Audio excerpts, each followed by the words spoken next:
Bonjour tout le monde. Alors, la vidéo que je vais réaliser aujourd'hui, elle a pour sujet d'étude les fameux miracles scientifiques du Coran. Peut-être vous en avez déjà entendu parler.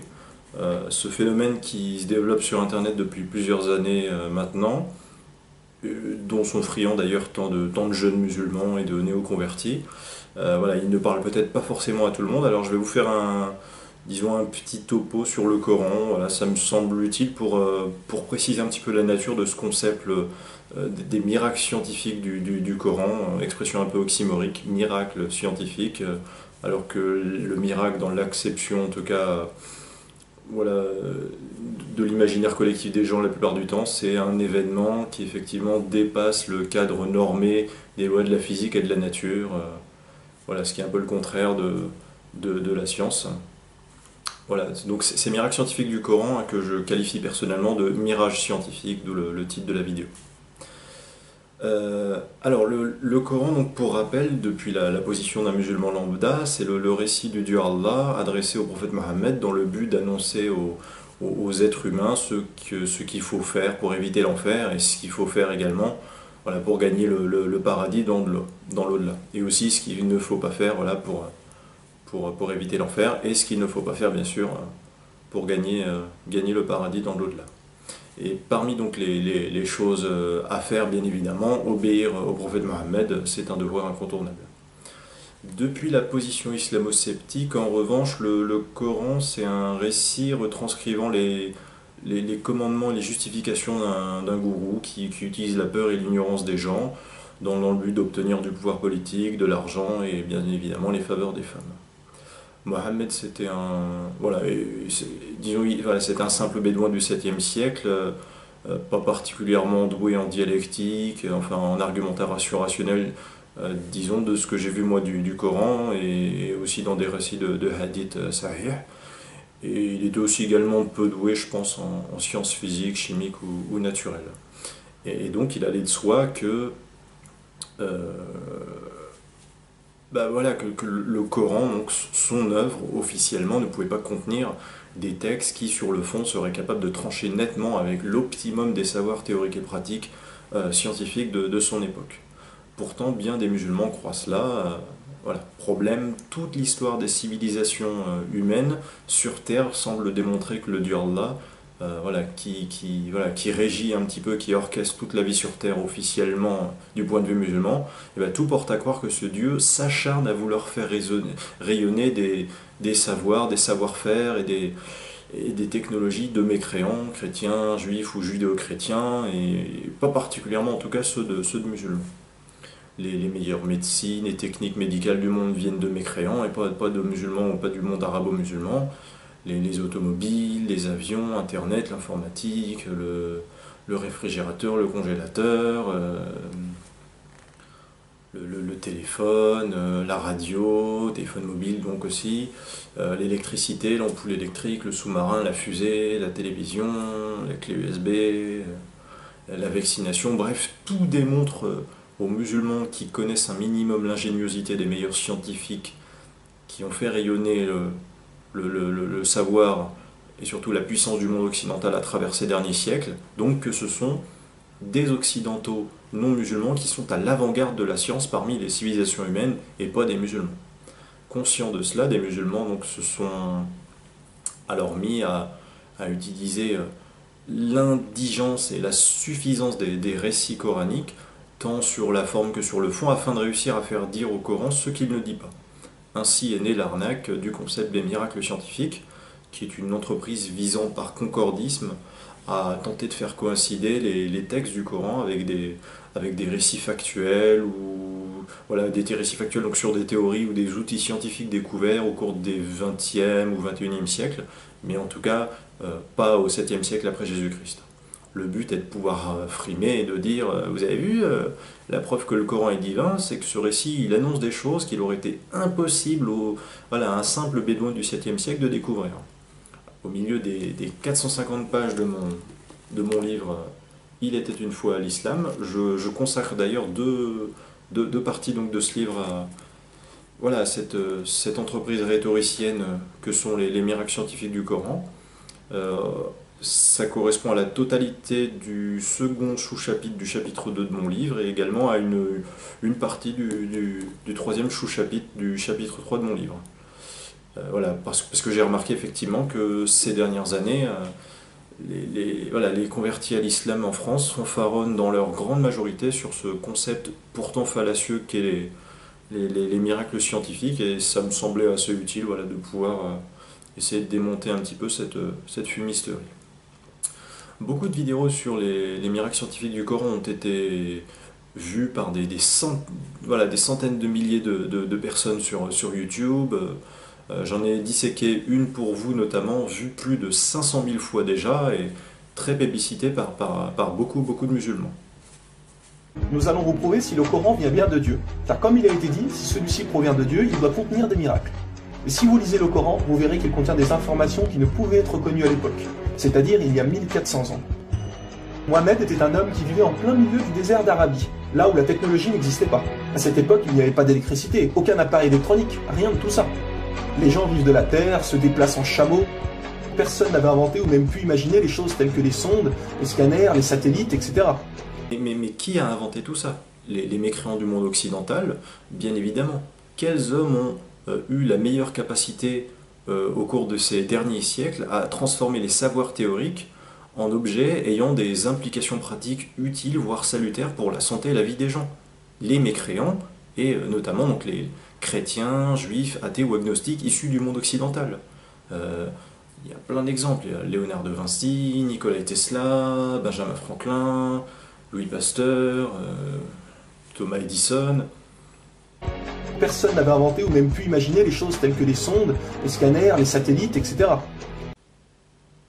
Surtout pas les musulmans que les occidentaux ont trouvé en colonisant le monde arabo-musulman, et notamment dès 1830 par la campagne de conquête de ce qui allait devenir l'actuelle Algérie par les Français. Bref, la colonisation de terres où les musulmans locaux ont fait comme ceux partout ailleurs, pardon de le dire, mais ils ont figé le Moyen-Âge à tout jamais. Alors j'entends déjà d'ici voilà, qu'on va me sortir les grands classiques. Attends, ce sont les Arabes qui ont inventé les mathématiques, les Arabes qui ont inventé la médecine, les Arabes qui ont inventé l'astronomie. Alors déjà, moi je ne raisonne pas comme un tribaliste. Si un Arabe commet un crime en France, je ne dis pas que les Arabes sont des criminels. Si un Arabe vole, je n'en déduis pas que les Arabes sont des voleurs. De la même façon, si un Arabe, pas nécessairement musulman d'ailleurs, découvre une invention, ou je sais pas moi, un élément chimique de la table de Mendeleïev, je ne dis pas que c'est les Arabes qui ont fait ça. Alors en plus, personne n'a inventé les mathématiques ou la médecine, c'est un raisonnement complètement inepte. Je veux dire, un homme de Cro-Magnon sur une plage qui voit un tas de 6 noix de coco sur sa gauche, et puis sur sa droite il voit 2 tas de 3 noix de coco, et puis il se dit que dans sa tête il se dit que les 2 tas voilà, forment la même somme de noix de coco. Ben, à ce moment-là, il conceptualise déjà une opération arithmétique de l'ordre de ce qu'on pourrait appeler les mathématiques. Voilà, les mathématiques ne sont pas nées du jour au lendemain. Il n'y a pas quelqu'un qui a découvert les mathématiques ou qui a inventé les mathématiques. Il y a des petits apports de transmission de savoir avec le temps un peu partout sur Terre. Il n'y a pas un peuple qui tout à coup invente les mathématiques ou la médecine. Voilà, chaque être humain qui se soigne avec une plante parce que ça permet de faire cicatriser la plaie plus vite, ou alors un autre être humain ailleurs qui conçoit un algorithme dans sa tête. Voilà, peu importe d'où et de quand il vient, enfin, il fait des mathématiques ou il fait de la médecine tout simplement. Mais quand on fait une espèce de hiérarchie sur l'efficacité notamment, les meilleurs mathématiciens, médecins, astronomes, voilà, les meilleurs scientifiques au monde de domaines très complexes, ce sont les Européens, ou tout du moins les Occidentaux. Voilà, eu égard, je dis occidentaux, eu égard aux différents grands scientifiques des États-Unis d'Amérique, aux racines européennes pour la plupart, voilà, qui ont apporté beaucoup en matière de savoir-faire et de technologie. Et pourtant, dans le Coran, nous pouvons lire « Sous l'eau, il y a des endroits où il y a de l'eau douce et de l'eau salée. Et entre les deux se trouve une barrière invisible qui empêche les deux eaux de se compénétrer. C'est-à-dire que le sel de l'eau salée ne va pas dans l'eau douce. Ces barrières les empêchent. Les océanologues comme Jacques-Yves Cousteau ont découvert cela récemment grâce aux sous-marins où ils ont pu faire des prélèvements d'eau, etc. Ça n'a rien d'un miracle de décrire que l'on peut trouver une barrière séparant l'eau salée de l'eau douce. C'est un simple constat ophtalmologique que des marins en l'an 1000 avant Jésus-Christ voilà, pouvaient constater en passant leur bateau d'une partie à l'autre, en plongeant leurs mains d'un côté pour goûter de l'eau et de l'autre, et en déduire voilà, que ça manque de sel d'un côté ou alors qu'il y a un peu trop de sel de l'autre. Et la voix off de la vidéo, elle dit quoi? Elle dit que ça a été découvert récemment par Jacques-Yves Cousteau. C'est complètement débile. Cousteau, c'est quand même le XXe siècle. Hein.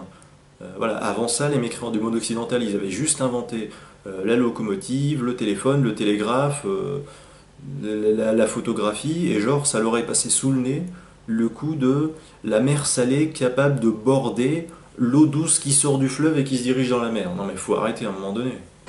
Qui, il y a 1400 ans, en plein milieu du désert, pouvait savoir qu'il y a des barrières invisibles dans l'océan? Alors, la soi-disant barrière invisible dans l'océan, ce n'est qu'un phénomène naturel constatable par la vue. Il n'y a rien de miraculeux dans ce récit, je suis désolé. Il est écrit dans le Coran que l'univers est en expansion continuelle, c'est-à-dire que celui-ci ne cesse de grandir. Les étoiles s'éloignent les unes des autres constamment. C'est en 1920, grâce aux appareils très perfectionnés, tels que les télescopes puissants, que nous avons pu savoir que l'univers était en expansion continuelle. Les télescopes des occidentaux, hein. Parce que dans le monde occidental, il y a des scientifiques, des chercheurs, mais moi je n'entends qu'une seule chose de la bouche des musulmans qui adorent se vanter du caractère divin et hautement scientifique des récits du Coran, les savants musulmans. Alors ces savants, ils sont super malins hein, et très crédibles, la preuve, ils sont musulmans, et aussi ils pensent que les djinns existent, la preuve, c'est écrit dans le Coran que les djinns existent. Ridicule. Alors je précise que le Coran ne parle nulle part du Big Bang, hein. Il s'y trouve des récits simplistes et imprécis, et les musulmans tentent de faire croire que ces récits seraient assimilables à la description de la théorie du Big Bang, une théorie très complexe, voilà, que qu'aucun musulman n'a jamais vanté en le Coran, avant que les mécréants du monde occidental ne se mettent à en parler, comme par hasard, c'est bizarre. D'ailleurs, dans le chapitre 2 de mon livre, qui pourtant est un essai, on ne peut plus sérieux, j'ai conçu 3 dialogues en fait entre deux personnages imaginaires, et le sous-chapitre 2 de mon livre, il est consacré au soi-disant miracle scientifique du Coran. Alors je vais vous citer le fameux verset imprécis et inutile que bien des musulmans vantent comme étant un récit dissertant sur le Big Bang, parce que la voix off de la vidéo évidemment ne le fait pas. Alors, donc en général c'est la sourate, dans la sourate 21 verset 30, il est écrit: ceux qui ont mécru n'ont-ils pas vu que les cieux et la terre formaient une masse compacte? Ensuite nous les avons séparés et fait de l'eau toute chose vivante. Ne croiront-ils donc pas? Bon, l'idée que l'eau aide à la vie, ça c'est juste évident, hein. Je pense qu'il y a plein d'animaux qui l'ont compris aussi au-delà des humains. Et donc ceux qui ont mécru n'ont-ils pas vu que les cieux et la terre formaient une masse compacte? C'est, encore une fois, voilà, on peut se focaliser sur l'expression les cieux et la terre. C'est très imprécis, ces termes ne sont définis nulle part dans le Coran, il n'y a pas de précision ni sur la durée, ni sur les modalités du déroulement de ce phénomène de séparation de ces deux entités non définies, et voilà, qui seraient assimilées à la théorie beaucoup plus complexe qu'est la théorie du Big Bang. Franchement, enfin, c'est une définition pré-moyenâgeuse et macroscopique, le coup de terre et cieux, partez chacune de votre côté. Voilà, pour en arriver à la déduction que c'est la théorie du Big Bang, la théorie bien évidemment des mécréants. Ni à partir de ce verset, ni ailleurs dans le Coran, voilà, il n'est question du Big Bang. On peut prendre les phrases floues qu'on veut et extrapoler. La théorie du Big Bang, voilà, ça a été théorisé par des phrases beaucoup plus développées et riches en démonstrations scientifiques, lorsque ce sont des scientifiques occidentaux qui en parlent. Dans le Coran, les seuls objets d'étude cosmologique que l'on trouve, je précise par ailleurs, c'est la Terre, la Lune, les cieux, le Soleil, les étoiles.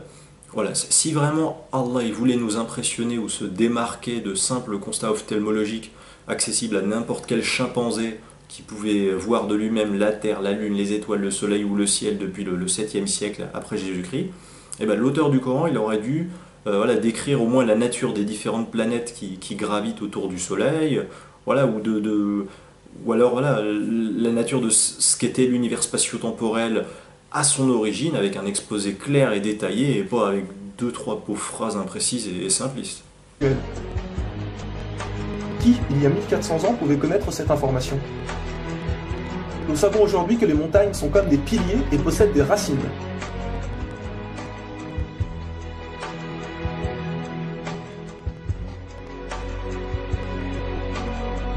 Sans les montagnes, il y aurait très fréquemment des tremblements de terre.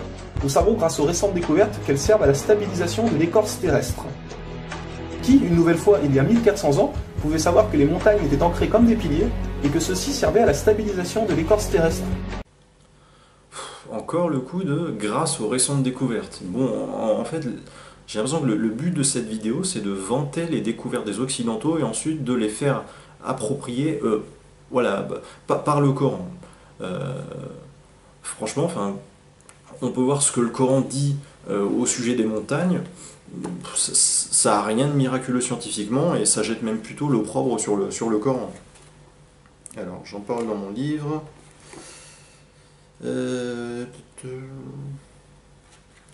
Donc c'est toujours dans le même sous-chapitre du chapitre 2, Sourate 16, verset 15, et il a implanté des montagnes immobiles dans la terre afin qu'elles ne branlent pas en vous emportant avec elles, de même que des rivières et des sentiers, pour que vous vous guidiez. Ou alors Sourate 21, verset 31, nous avons placé des montagnes fermes dans la terre afin qu'elles ne s'ébranlent pas en les entraînant, et nous y avons placé des défilés servant de chemin afin qu'ils se guident. Alors déjà, voilà, les montagnes immobiles dans la terre, encore une fois, ça discrédite un petit peu le Coran parce que à l'échelle d'une vie humaine, les montagnes paraissent immobiles, oui évidemment, mais à l'échelle des temps géologiques sur des millions d'années, voilà, les montagnes bougent, se meuvent, et les Alpes n'ont pas toujours existé et elles cesseront un jour d'exister. Donc, je vois pas ce qu'il y a de miraculeux là-dedans. Il est écrit dans le Coran que Dieu a créé les 7 cieux et la terre par le même nombre, c'est-à-dire 7. Nous connaissons aujourd'hui, grâce aux sondes qui vont sous terre, que la planète possède 7 couches terrestres.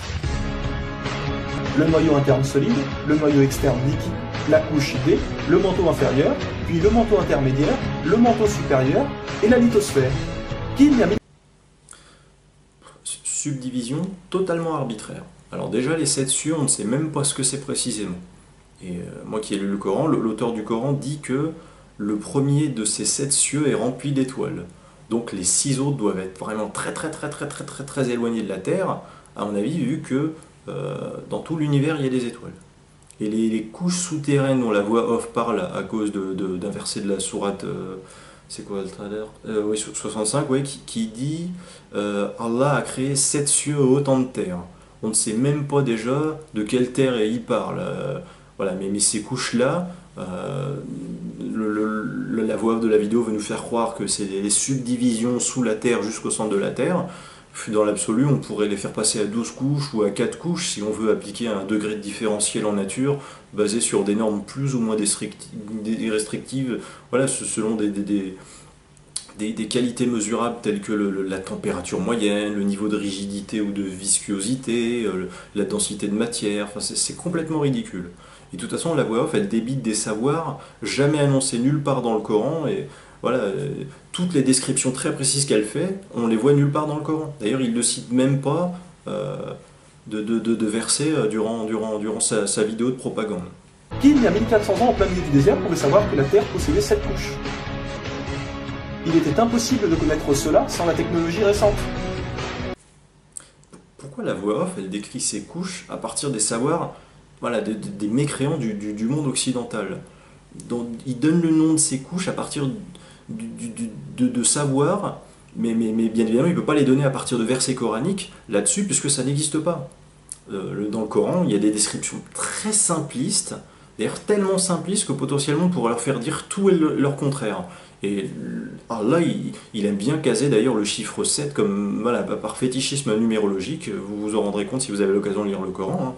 Dans le Coran, voilà, l'auteur il passe son temps à affirmer sans jamais décrire les choses précisément, différents faits, et puis il nous parle des 7 cieux, de la tempête déchaînée contre les Hades durant 7 jours et 7 nuits, de l'histoire du grain aux 7 épis, des 7 vaches grasses mangées par 7 hommes maigres, ou Joseph qui dit à je ne sais plus qui, voilà, de semer durant 7 années consécutives.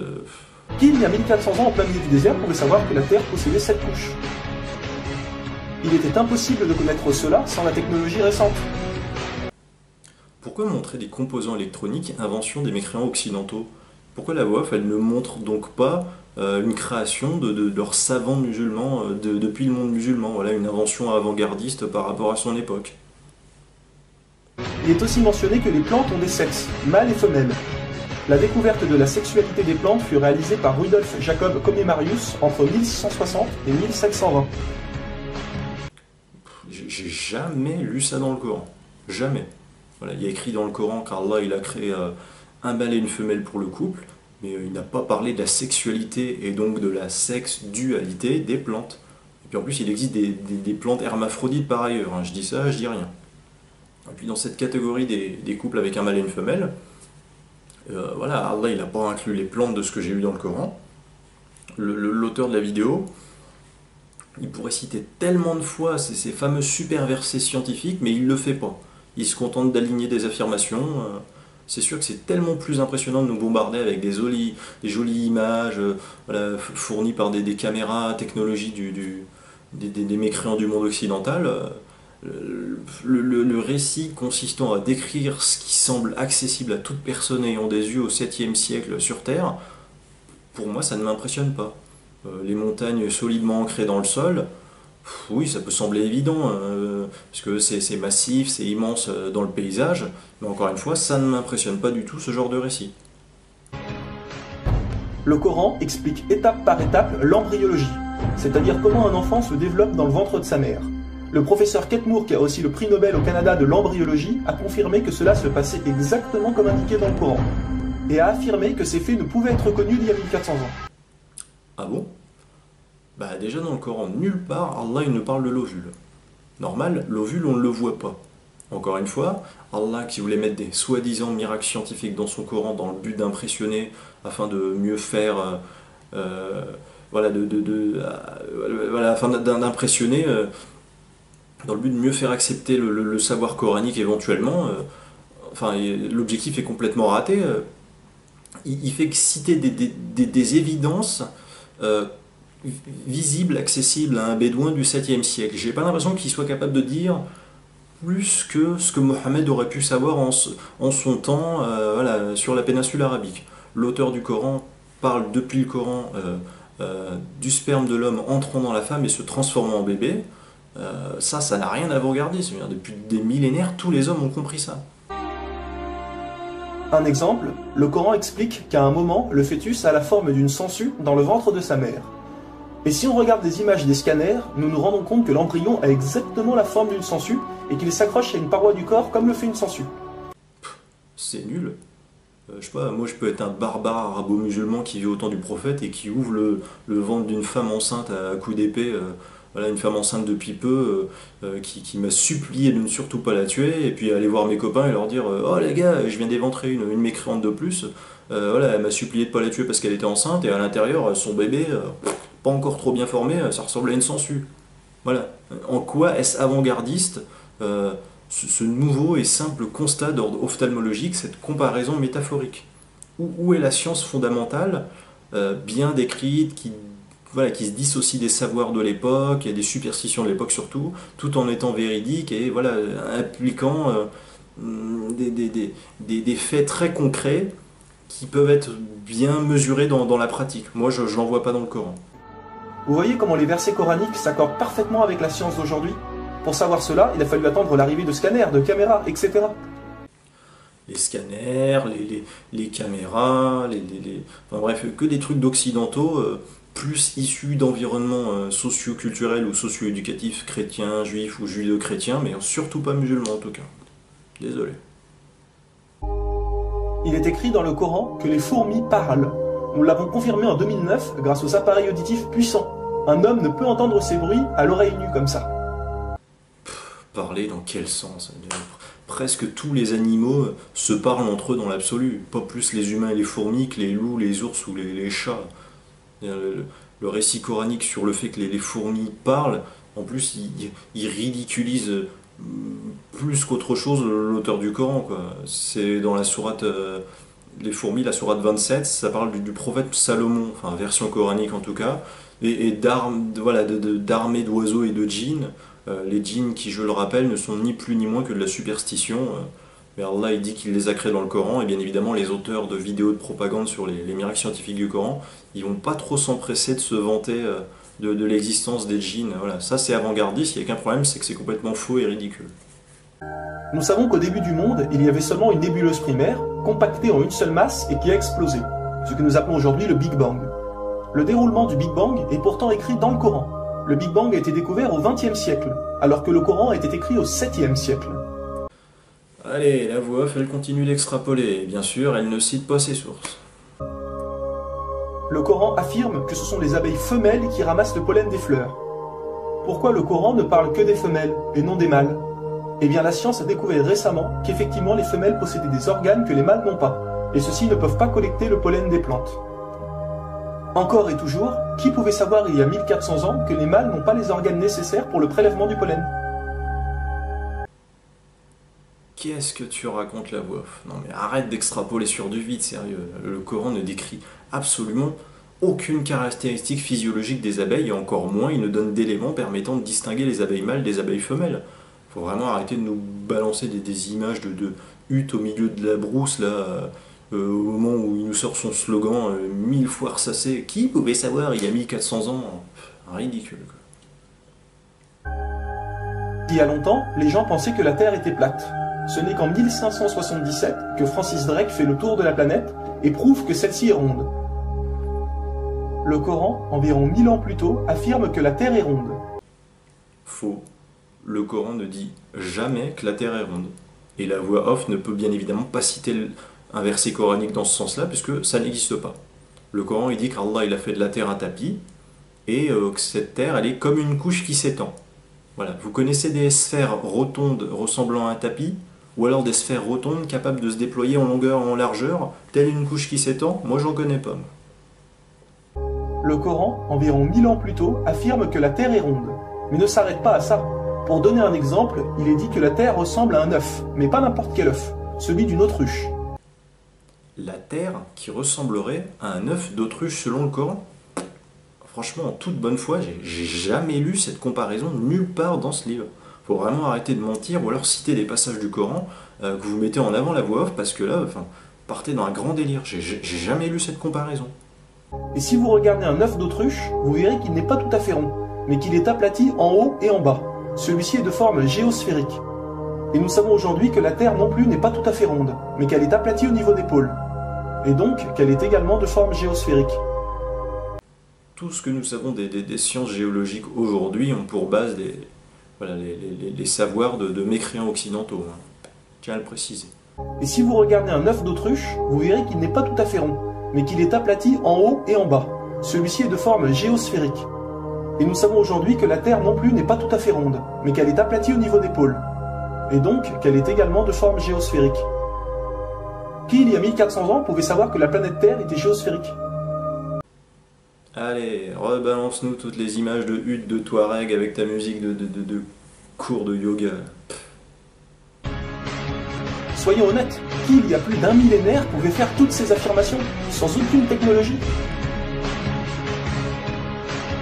Rendez-vous compte, à cette époque-là?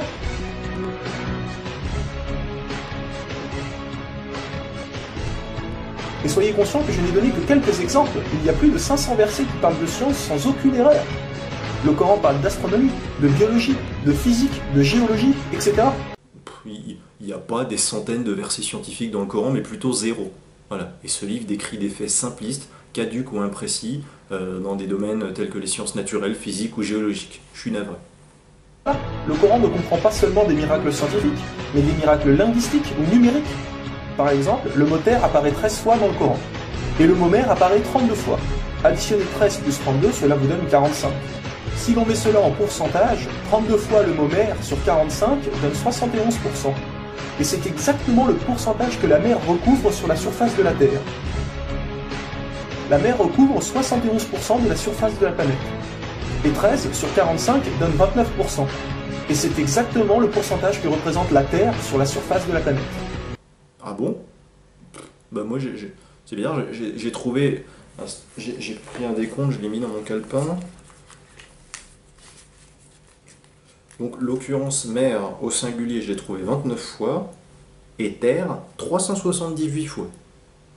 On est très loin du rapport de proportion 29 contre 71 par rapport à la somme totale représentant une base 100. Faut arrêter de débiter des conneries racontées sur les sites de propagande islamique à un moment donné. Croyez-vous vraiment que cela vient du hasard? Le mot paradis apparaît 77 fois. Et devinez quoi? Le mot enfer apparaît aussi 77 fois. Donc voici ce que j'ai trouvé moi pour le paradis et l'enfer. Paradis 67 fois, enfer 98 fois. 98, hein. Un tiers de plus pour l'enfer, un tiers d'occurrence en plus. Franchement, si ce n'était pas un mensonge produit ou repris par l'auteur de cette vidéo, la voix off de la vidéo aurait fourni je sais pas moi, un document détaillant le décompte, voilà, la présence du mot paradis au sein des différentes sourates du Coran, genre il y est 21 fois dans la sourate 2, 14 fois dans la sourate 3, etc. Mais bon, dans cette vidéo, vu tout de même par près de plus d'un demi-million de personnes, voilà, et des personnes qui plébiscitent beaucoup cette vidéo,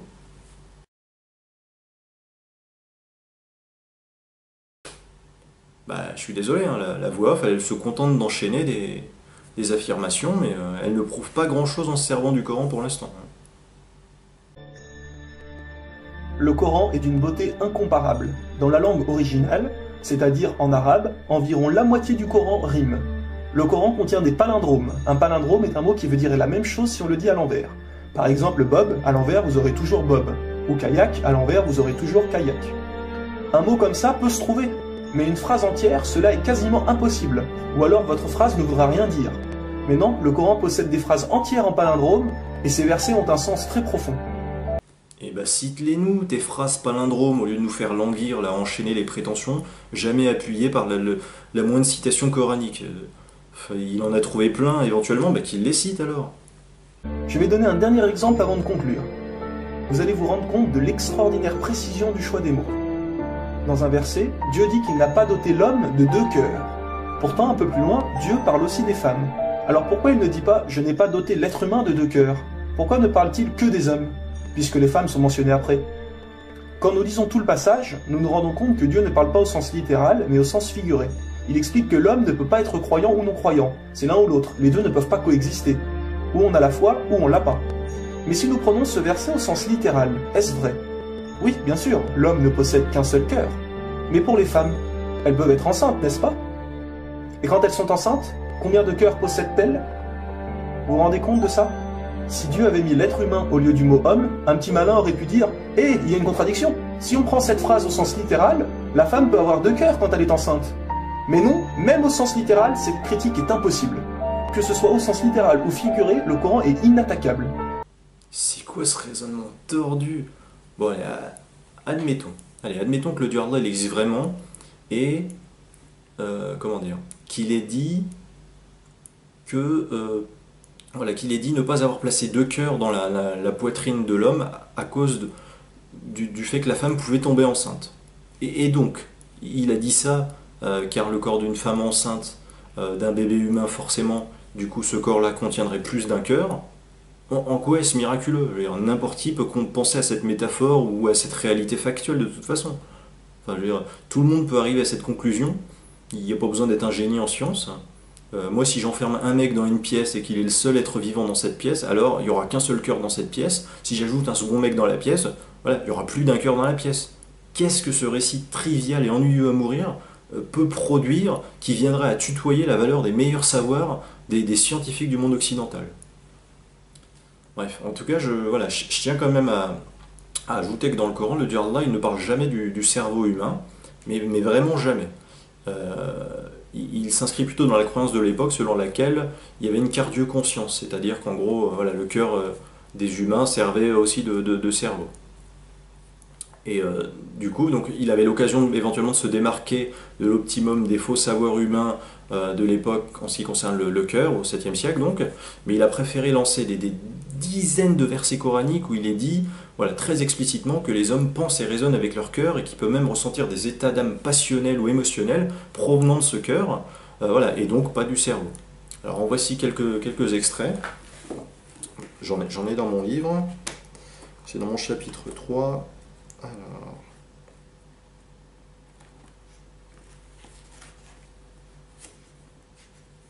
Donc c'est des extraits du Coran. Allah il dit, Allah il connaît fort bien le contenu des cœurs. Il dit, le cœur n'a pas menti en ce qu'il a vu. Il y a dans les cœurs une maladie de doute et d'hypocrisie, et Allah laisse croître leur maladie. Leur cœur reste dans l'ignorance à l'égard de cela, le Coran. Ainsi l'avons-nous fait pénétrer le doute dans le cœur des criminels.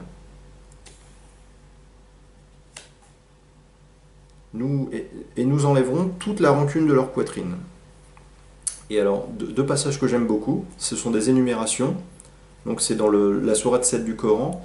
Ils ont des cœurs mais ne comprennent pas. Ils ont des yeux mais ne voient pas. Ils ont des oreilles mais n'entendent pas. Donc il associe l'ouïe à l'oreille, il associe la vue aux yeux, il associe la compréhension au cœur. Ridicule. Et dans la sourate 5, ceux qui ont dit nous avons cru avec leur bouche sans que leur cœur ait jamais cru. Miracle scientifique, zéro. Vous avez bien la preuve que le Coran ne peut que venir de Dieu et non d'un être humain. Comment se fait-il que la technologie d'aujourd'hui, la plus développée qui soit, ne puisse créer un seul animal ou plante? Ce que Dieu a créé, nous sommes incapables de le réaliser. Tout ce que nous construisons ne sont rien en réalité face à la nature. Dieu dit dans le Coran, pour ceux qui recherchent des preuves, regardez autour de vous, regardez la nature, l'être humain, l'eau, le soleil. Il y a là des preuves pour ceux qui réfléchissent.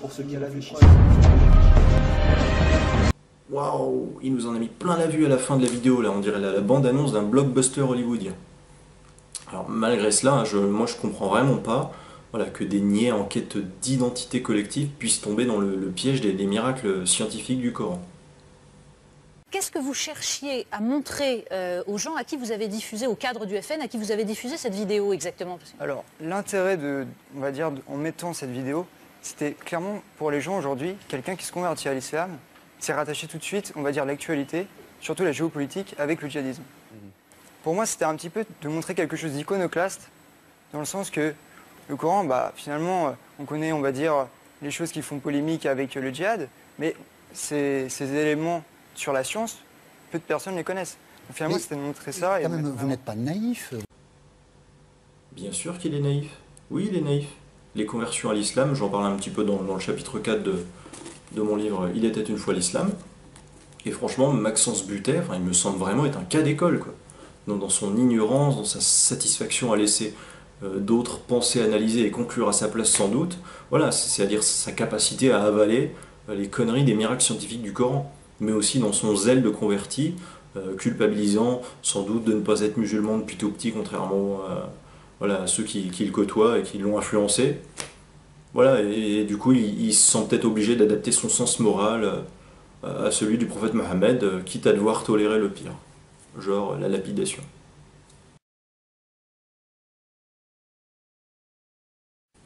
Monsieur Butet, moi j'ai travaillé 8 années dans le but de réaliser une étude théologique plutôt originale dans sa méthode.